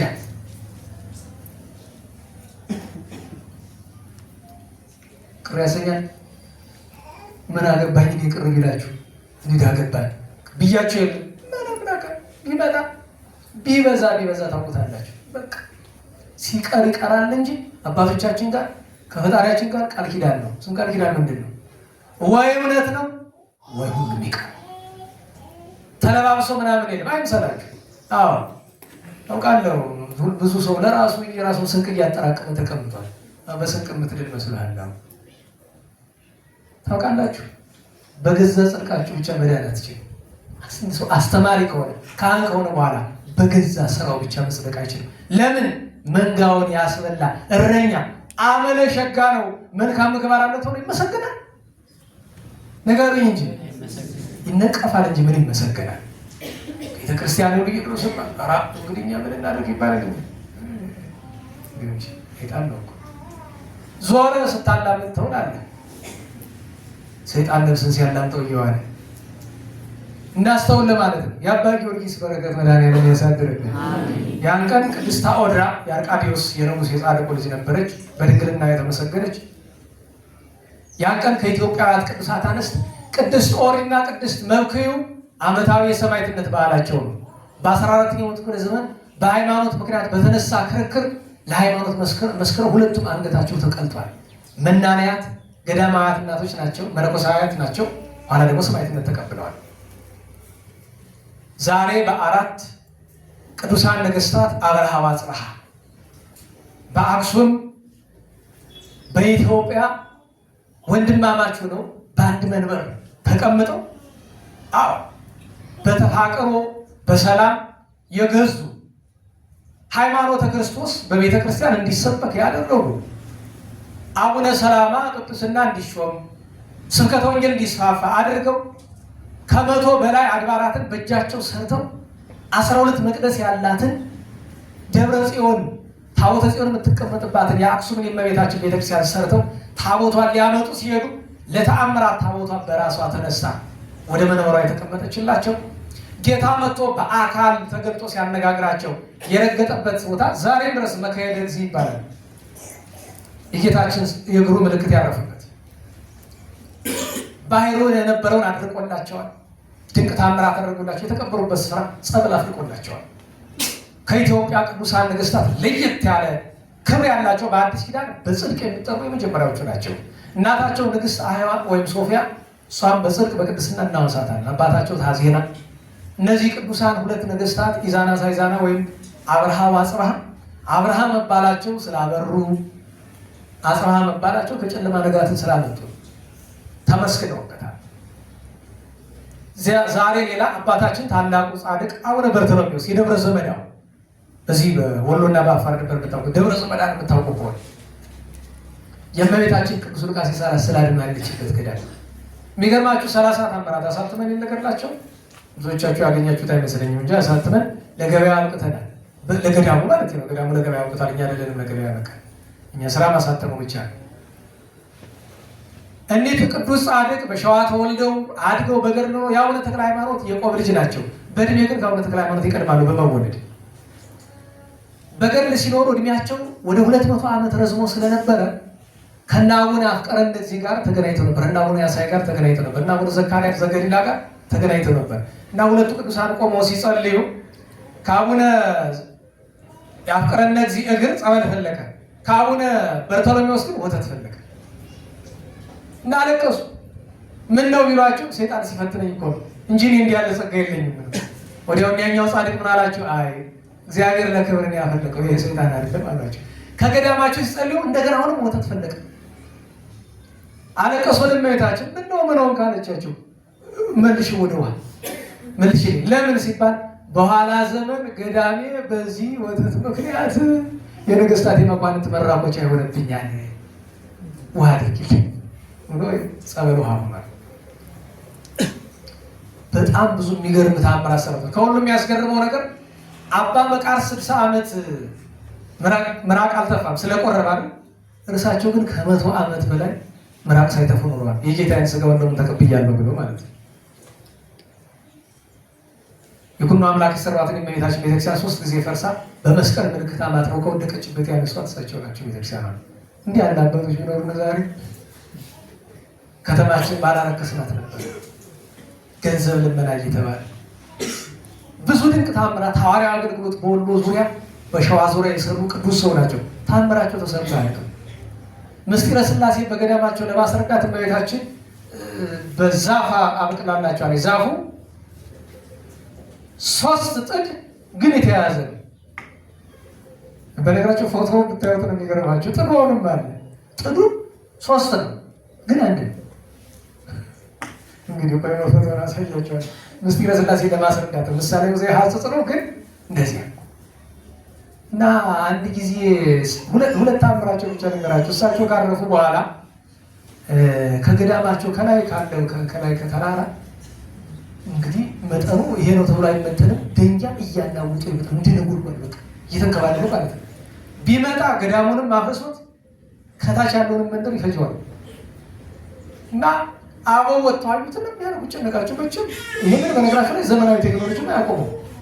አንዱ መነኩሴ ግን ወጥቶ በአቡነ በርተሎሜዎስ አምላክ ይሻላል ያን ሲለው ጥቂት ነው የቀረው። እነሱ አናት ላይ እዚያው ተንሳፎ ቀረ። በአካል አልሄድኩም ግን አሁንም እንደዚያው አለ ይላሉ። ግን እግዚአብሔር ለምልክት የሆነ ነገር አድርጎበታል።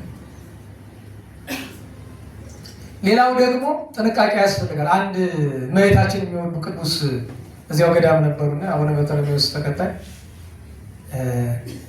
ሰይጣን ሌሊት ይመጣና የተቀደሰ ሰው አንድን መልአክ መስሎ ና እንሂድ ወደ አገልግሎት ነው ይዟቸው ይወጣል። አረ ሌሊት ነው አሉታል። ነግቷል ብሎ በምትሃት የነጋ ያስመስላቸዋል። የት ነው ይዟቸው የሚሄድ? ከቤተ ክርስቲያኑ ከገዳሙ ወደ ጫፍ ማለት ነው። ከገደሉ አፋፍ ላይ ልክ በመጽሐፈ መነኮሳት በዜና አበው እንዳለው ከገደሉ ጫፍ ላይ ሲደርሱ ትዝ ሲላቸው ምን ሲሆን እንዴት ጸሎት ሳላደርግ ቀረው? ለምን ዘወትር ካፋቸው የማይለዩት አንድ ጸሎት አላቸው። ትምህርተ ኅቡዓት በዓመት አንድ ቀን ነው ለማድረስ ብቻ የለም፣ በየቀኑ ነው የሚደገም። ጥሩ ነው። በተለይ በበዓለ ሃምሳ ትምህርተ ኅቡዓቱ በእንተ ትምህርተ ኅቡዓት ቅድመ ዘትትነገር እምጵስፎራ ብለው ሲናገሩስ ፈጥሩ ምን ደግሞ የማልወደው ነገር ያመጣብኛል ነው። ገፍቷቸው አይደል? ስለዚህ ገደል አልቀረበትም። ገፍቷቸው ሞቶልኛል ብሎ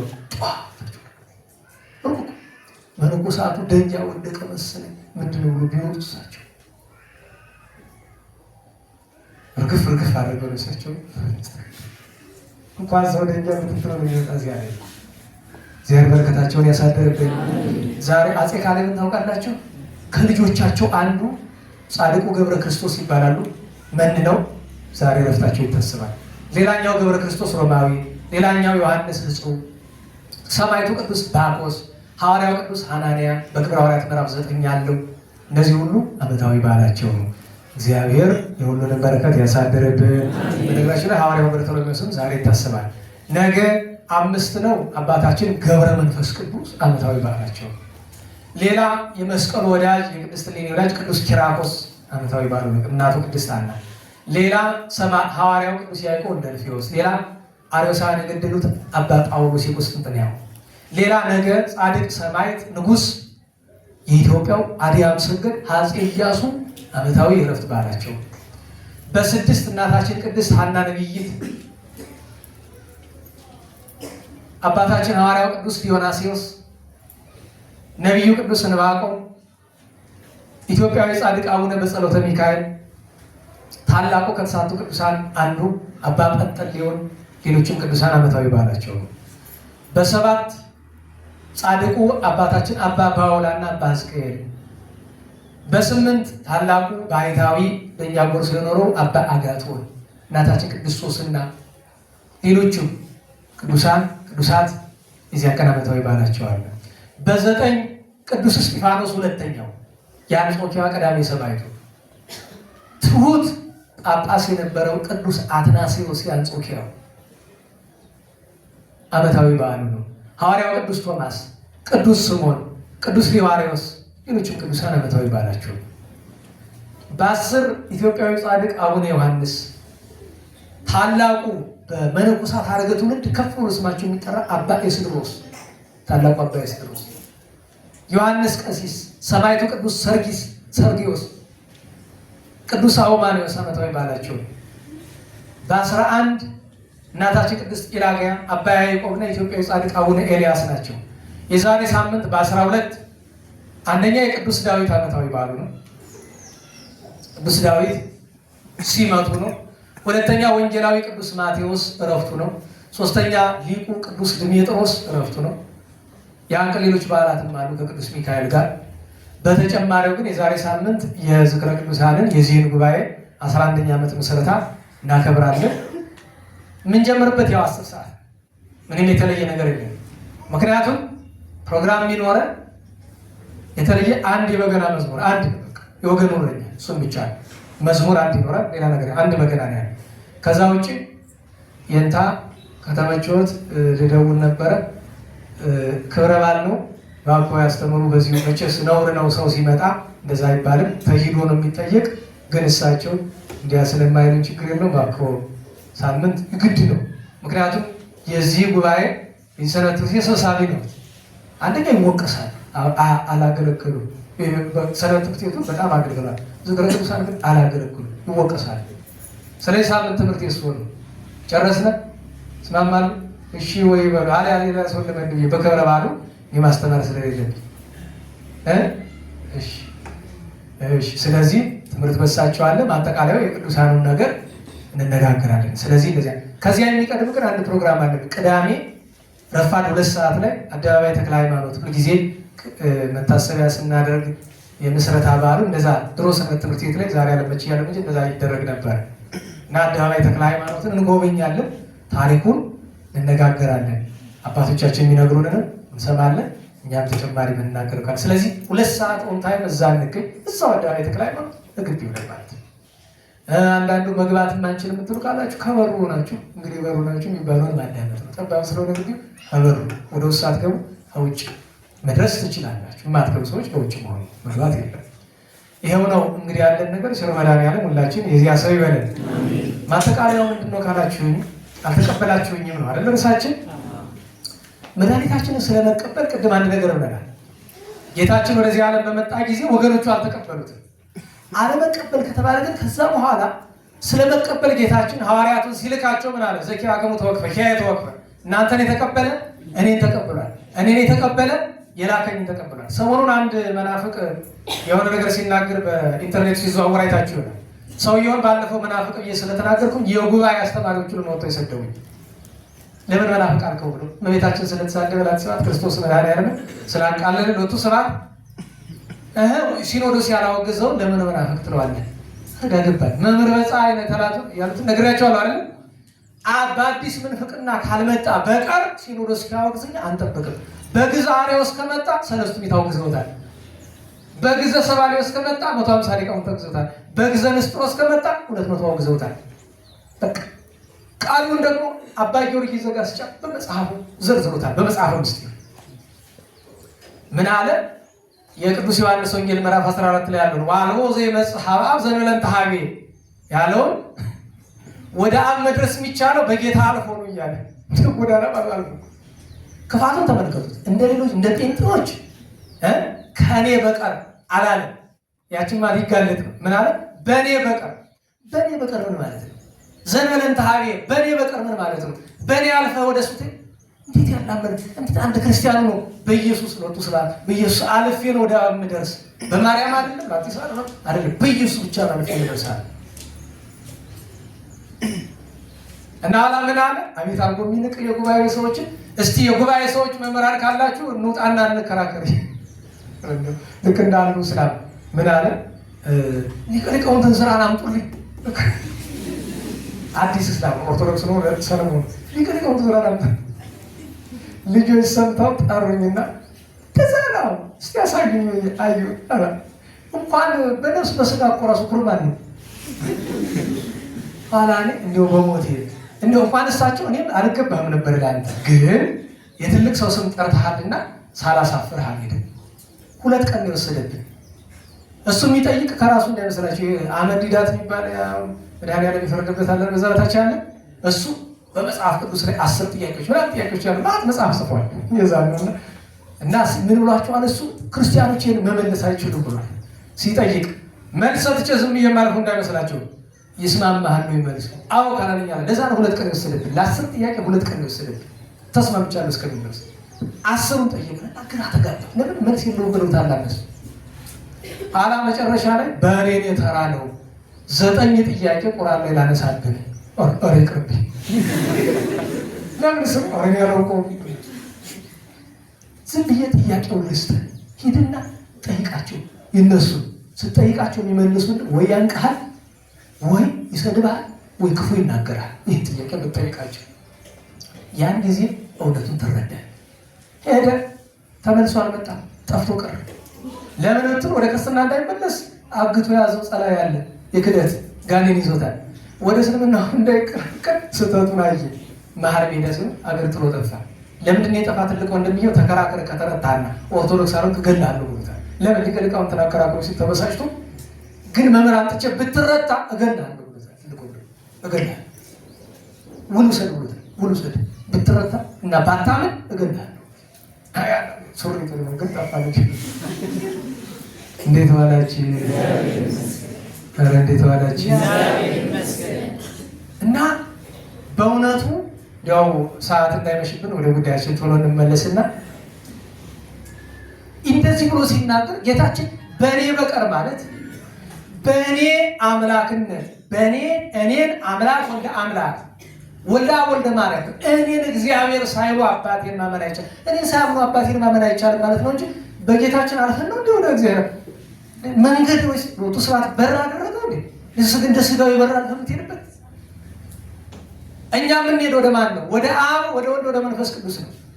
እኔን አላቸው በእኔ ማለት ስጋን ተዋሃጀ ሲመለከት ሩቅ ብእሲ ሳይል በእኔ አምላክነት በእኔ እግዚአብሔርነት አምኖ ነው እንጂ በኢየሱስ ሎቱ ስራት በእሱ አለፌ ነው ወደ አብ ምደርስ ምን ማለት ነው? በነገራችሁ እንዴት ዋላችሁ? ጨዋ ምን ይላል? አብ ሲነኮል ይነክል አላል። ክርስቶስ መድኃኒዓለም ሳገኘው አብሬ ማንን አግኝቻለሁ? አብን መንፈስ ቅዱስ እንዴ! አንድ አምላክ እኮ ነው። አንድ እግዚአብሔር እኮ በ3 አካላት በ3 ስሞች በ3 አካል በ3 ስም እግዚአብሔር እኮ እግዚአብሔር አብ፣ እግዚአብሔር ወልድ፣ እግዚአብሔር መንፈስ ቅዱስ እና እሱን ማስተዋል ያልቻለ ሰው ነው ወይ አውቆ አጥፊም ሊሆን ይችላል፣ አይታወቅም። እሱ እንድናስተውል ስለመቀበል ስንነጋገር ግን ባለፈው የፕሮቴስታንቶችን አይናል ጌታን ተቀበል ይላሉ። እነሱ ጌታ የሚሉት ጸላዔ ሰናያትን ስለሆነ ጋኔን ነው። ለምን ይባል? ብዙኃን ይመጹ በስሜ ብሏል አይደል? በስም መምጣት በስም ማምጣት ማለት ለምን? ስሙን የሚያብሉ በስሙ የሚያብሉ ብዙ ስለሆኑ። ስለዚህ እነሱ የሚሉትን ኢየሱስ እኛ አናውቀው። እኛ የምናውቀው ኢየሱስ ክርስቶስ እግዚአብሔር ነው። መቸመች ፈራጭ መቸመች እግዚአብሔር ነው።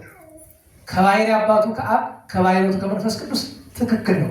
ዘእዊ ምስላ በመለኮቱ ብለን የምናምነው ኢየሱስ ክርስቶስ ከሆነ እነሱ አይሉት ተቀብለናል። ድካም አትድከሙ። አንድ ቀን በፊት ታክሲ ውስጥ ተቀምጠን ጌታ ተቀበለ እያሉ አምጥተው ይሰጣሉ። ዮሐንስ ወንጌል በቀላል አማርኛ ምናምን ደግሞ ዮሐንስ ወንጌል ማበላሸት ይፈልጋሉ እና ሲሰጡ እኔ ያው ለስራ ያስፈልጋል ተቀበልኳቸው። አንድ የጋራጅ ሰራተኛ ትልቅ መፍቻ ይዟል። እንካ ታንኪ አመሰግናለሁ አለ። በመስኮት ዞረችና እንካ ለሶስት መስመጥ አናትሽን ጋርልሽ ምን ትነዘንዝ ሮጫ ወደናቱ ልጅ አልኩ ታማስ እኔ ግን ዲያቆን ነኝ። ዘያ ፈጥነድ የሆነ ዘቢጥ ስለሚለኝ መጽሐፍ አማረግ አልችልም። እንኳን መማታት መቃጣትም አይችልም ማለት ግን ያለው ሰው ከባድ ነው። ነገር ግን ወደ ዋናው ሀቅ እናምጣውና እንዲያው በሀቁ ግን ይህንን እውነተኛው ኦርቶዶክሳውያን አባቶቻችን የሰጡንን ያስተማሩንን እውነተኛውን እግዚአብሔር የሆነን ኢየሱስ ክርስቶስን ግን እንዲሁ በአፍ በቃል ብቻ ሳይሆን በተግባር ግን እኛ ተቀብለነዋል ወይ ነው። ሁለት መልእክት ለማስተላለፍ፣ አንድ እኛ ራሳችን እግዚአብሔርን መቀበል መድኃኔዓለም ክርስቶስን መቀበል ማለት ምን ማለት ነው ከተባለ ሕጉን ስርዓቱን መጠበቅ በሱ በፍጹም ልቡና ማመን ነው እኮ። በማንም እናምን ከኪስ ገንዘብ ይዘህ በገንዘቡ ማያምን ስንት ሰው አለ? በጉልበቱ ማያምን ስንት ሰው አለ? በዘመዱ ማያምን ስንት ሰው አለ? ቅድስት ሐና እንዳለችው በፈጣሪያችን በእግዚአብሔር ኢየሱስ ክርስቶስ ብቻ የሚመካ ማለት ነው። እግዚአብሔርን መቀበል ማለት እኮ እሱ ነው። መቀበል ማለት እንደ ሕጉ እንደ ትእዛዙ መኖር። ሕጉን ትእዛዙን ጠብቀን ስጋው ደሙን ስንወስድ ሲዋሃደን እሱ ነው እኮ መቀበል። ሌላ ምን አለ? አልተቀበላችሁኝ ያልቆረባችሁ ሰዎች ይህ ወቀሳ ይዞርባቸዋል። እንቁረብ ምሳሌ ደግሞ ነገ ተነስተህ ዘለቁረብ ማለት አይደለም። ተዘጋጅ፣ እውነቴን ነው፣ ተዘጋጅ፣ አዘጋጅ። ሁለተኛውና ዋናው ወቀሳ ግን ምንድን ነው ከተባለ ጎንደር እንግዳ ተቀባይ ሀገር ይባል ነበረ እስከ ማለት ደርሰናል። አሁን እንግዳ መቀበል ብዙ እየቀረ እንግዳ መቀበል የምንመልስበት መንገድ እንዲመጣ እንግዳ ስለመቀበል የጎንደር ታሪክ አንድ ቀን በቁሙ ነገራቸዋለሁ። በጣም የሚገርም ታሪክ አለ። የገዳማት እንግዳ መቀበያ በየስፍራው የደብረ ሞጊና ባሉ የዋልድባ የገዳማት ሁሉ ከተማ ላይ ነበራቸው። እንግዳ ሲመጣ ደግሞ ለምሳሌ ከትግራይ የሚመጣውን ሰው የሚቀበል መንደር አለ። ለምሳሌ ከትግራይ የሚመጣውን ሰው የሚቀበል ዛሬ ቀበሌ 9 ቀበሌ 10 የምትሉት የአብይ ጊዜ ሰፈር ነው የሚቀበል። ከጎጃም የሚመጣውን ሰው እዚህ ወደ ነጎድጓድ አካባቢ ያለው ሰው ነው የሚቀበል። እኩሉን ደግሞ ደብረ ፀሐይ ቁስቋም አካባቢ ነው የሚያልፍ ነበር። ከወሎ የሚመጣው ሰው ደግሞ አባጃሌ ጨጌ ሰፈር አካባቢ ነው የነበረ አለ። እንግዳ ተቀባይ አለ ስራ ይሆኑ። ቀድሞ ደግሞ የጎንደር እንግዳ አቀባበል በውድም በግድም ነው። ወደብ ተቀበለ እምቢ ብትል ንጉሱ ያስገድዳል። እንግዳ መቀበል ግዴታ እና እንግዳ የማይቀበል ሰው ኋላ ወቀሳ ይመጣል። አልተቀበላችሁኝም እንዳልነባል ነው መድኃኒታችን ቸሩ ወልደ እግዚአብሔር የሚመስል በእንግዳ እንዳለው እንግዳ ተቀብለን ክርስቶስ መድኃኔዓለም በቤታችን የሚያድርን ያድርግልን። ከጻማ ንግደታ ከጾመ ጽጌ ከንጹሐን ስማቸውን ከጠራናቸውም ካልጠራናቸውም ቅዱሳን ጸጋ በረከት ያሳትፈን። የቅዳሜም የሳምንትም ሰው በቸርነቱ ይበለን። ለምስጋና እንነሳ።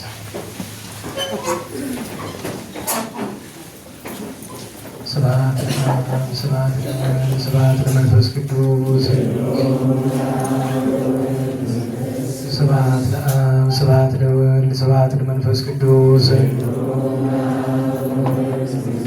ስብሐት ለአብ ስብሐት ለወልድ ስብሐት ለመንፈስ ቅዱስ ስብሐት ለእግዝእትነ ማርያም ድንግል ወላዲተ አምላክ ስብሐት ለመስቀለ እግዚእነ ኢየሱስ ክርስቶስ ክርስቶስ ምሕረቱ ይዘከረነ አመዳግም ምጽአቱ እያስተፋፍረነ በሰቦተ ስሙ ያንቃሃነ ወበአምልኮቱ ያጽናሃነ እግዝእትነ ማርያም አይርይ ጸሎተነ ወአስተስርይ ኩሎ ኃጢአተነ ቅድመ መንበሩ ለእግዚእነ እዛብልዐነ ዘንተ ኅብስተ ወለዘአስተየነ ዘንተ ጽዋዓ ወለዘሰርዐ ለነ ሲሳየነ ወአራዘነ ወለዘተአገሰ ለነ ኩሎ ኃጢአተነ ወለዘወሃበነ ሥጋሁ ቅዱሰ ወደሞ ክቡረ ወለዘአብጽሐነ እስከ ዛቲ ሰዓት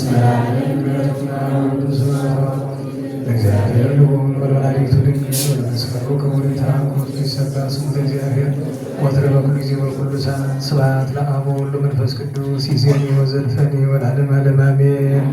አውሎግሶን በእንተ አብ ወወልድ ወመንፈስ ቅዱስ አቀበት ለወጡ ቁልቁለት ለወረዱ ርጥበት የሰባቸው ደረቅ ለነደደባቸው ለረዱ ለተራዱ ለዘከሩ ላዘከሩ ስመ እግዚአብሔር ስመ ማርያም ድንግል ስመ ቅዱሳን ለጠሩ እግዚአብሔር ስመ ቅዱሳን ይሰብልን። ጸሎተ እግዝእትነ ማርያም እንበል። ሰላም ለኪ ዘምሰግድ ለኪ ማርያም አስተበቋኪ ማርያም የተመይሰንኪ ወይታናብኪ ወያቄ ማቡኪ ማይበረኒ ድንግል ማለኪ ጸሎተ እግዝእትነ ማርያም ድንግል ወላዲተ አምላክ ታቤሉ ሴት እግዚአብሔር ተናስል በዚህ አምላኪ ወመድኃኒት መድኃኒተ መማናመቱ ነው ጊዜ ስለስተበሱን ይወልዱት ስለዚያም ረድኤተ ኃይል አብያቱ ቅዱስ ስሙ ሳይሉ ለትውልዳቱ ለሚያበቁ ግብረ ኃይል በመዝራይቱ ወዘረው ለሚያበምድና ልቦሙ ለሰቶ በላይና መናፈርቲሆ አይበሩ ለዘመኑ አስገቡ በረከቱ ለሩዋን ወበነው ሙራቆሙ ለሙራን ተወቁ ለሰረብ ወዘን ከሳይሉ ዘይሚሉ ለአቡ ለአብ ዘር መስቀላሉ ባርክና ቅድስና ቅድስና ለእግዚአብሔር ማይሰሪ ሰይጣን ተባረክ ኦ መዝገበ በረከት መዝገበ ቅዱሳት መዝገበ ንጽሕ መዝገበ ራእይ መዝገበ የዋሃት ባርክነ በእዴኪ በከመ ባረክቲ ለኤፍሬም ብቁርኪ በበረከተ ወልድኪ ወአቦ መንፈስ ቅዱስ ስብሐት ለአብ ወወልድ ወመንፈስ ቅዱስ ለዓለሙ ዓለም እንደ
የንስሐ የጥፋት የቅርብ የምናፈራ መንበራቸው ቃል እንዲያሰማለን አስበን እንዲከብርን ከቅዱሳን ረሴናው እንዲከብርን መቤታችን ጣዕሟን ፍቅሯን ተስርታቸው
እግዚአብሔር ይስጥልን። ቃለ ሕይወት ቃለ በረከት ያሰማልን። ተስፋውን መንግስቱን ውስጥ ያወርስልን። እንደምታዩት እያሻሻልን ማለት አሁን ጥሩ ነው። ደግሞ የሚቀጥለው ሳምንት እግዚአብሔር እንደፈቀደ ይሆናል። ዓርብ የእንታ ገብረ ኪዳን የእንታ ተሾመ ዓርባቸው ነው። አይረፍ ማለት እንዳትረሱ። ስራ ማገዝ የምትፈልጉም ስራ አግዙ። አንዳንዶቻችሁ ጉባኤ የት ነው እያላችሁ ነው። እዚያው ነው፣ አብዬ ጊዜ ነው። የተወሰናችሁ ተዚህ ታስተናግዳላችሁ። መድኃንን አስተናግዳችሁ ስትጨርሱ ትመጣላችሁ እንጂ ጉባኤያችን ህዝብ አብዬ ጊዜ ነው። ይህን ማስታወሻ ለመስጠት ነው። አነሳስቶ ያስጀመረን አስጀምሮ በቸርነቱ ያስፈጽመን ቸሩ መድኃኔዓለም ክብር ምስጋና ይድረሰው። እንቅፋት ሳይመታን እሾህ ሳይወጋን ኃጢአት ሳይሰለጥንብን በደልም ሳይገዛን የብርሃን መላእክት በፊት በኋላ በቀኝ በግራ እየጠበቁን ለጊዜ ወደ የቤታችን ለፍጻሜው ተስፋ ወደምናደርጋት መንግሥተ ሰማያት ከተከፈተች ገነት ከተነጠፈች ዕረፍት ከአባቶቻችን ርስት ሁላችን በሰላም ያደርሰን። ስብሐት ለእግዚአብሔር ልዑል ወለወላዲቱ ድንግል ወለመስቀሉ ክቡር ኃይል አሜን።